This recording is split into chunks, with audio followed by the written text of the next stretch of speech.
కేసీఆర్ గారు వచ్చినటువంటి రాష్ట్రాన్ని 10 సంవత్సరాల పాటు క్షేత్రంలో ఉంటున్నా, మీరు ఎప్పుడన్నా రావచ్చు అని చెప్పి చట్టాన్ని గౌరవించేటువంటి ఒక వ్యక్తిగా కూడా గౌరవించకుండా, లేదు మీరు ఇక్కడ నందినగర్కే రావాలని చెప్పి వారిని పిలవడం.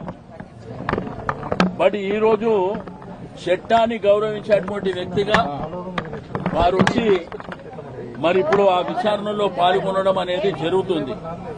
కానీ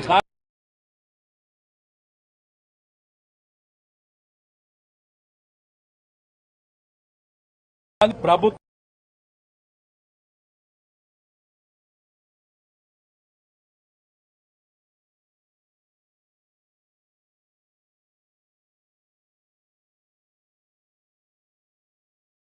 రాష్ట్రాన్ని సాధించినటువంటి గొప్ప వ్యక్తిని పట్టుకొని మరి ఈ విధంగా దీన్ని తీవ్రంగా ఖండిస్తున్నామని చెప్పి తెలియజేస్తాం.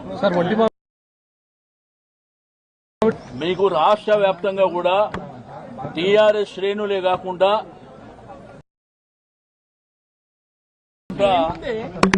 మరి ఈ విధంగా వారికి నోటీసులు ఇవ్వడం, నోటీసులు ఇచ్చిన తర్వాత వారు సిట్టుకు లెటర్ రాసిండ్రు. వ్యవసాయ క్షేత్రంలో ఉంటున్నా, మీరు ఎప్పుడన్నా రావచ్చు అని చెప్పి చట్టాన్ని గౌరవించేటువంటి ఒక వ్యక్తిగా ఇక్కడ దొంగతనంగా ఈ ప్రాంతానికి వచ్చి అనవసరమైనటువంటి లేనిపోని సమస్యల్ని క్రియేట్ చేయడమే కాకుండా నోటీసు మళ్ళా వచ్చి గోడ కతికించేటువంటి వ్యవహారాన్ని చేశారు.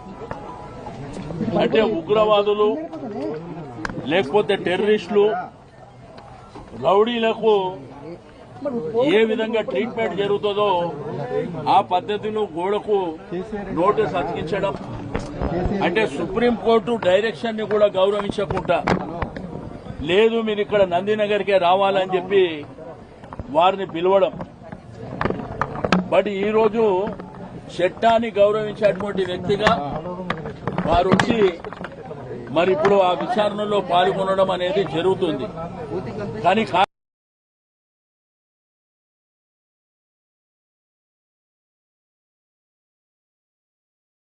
ప్రభుత్వం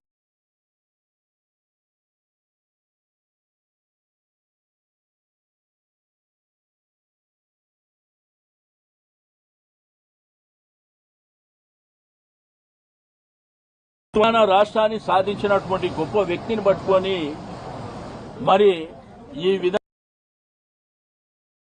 విధంగా దీన్ని తీవ్రంగా ఖండిస్తున్నామని చెప్పి తెలియజేస్తాం. మీకు రాష్ట్ర వ్యాప్తంగా కూడా టీఆర్ఎస్ శ్రేణులే కాకుండా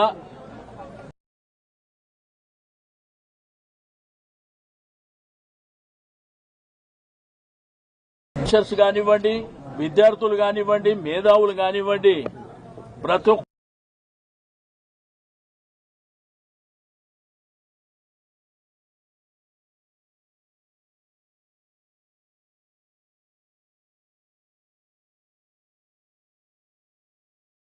సందర్భంగా తెలియజేస్తా ఉన్నాం.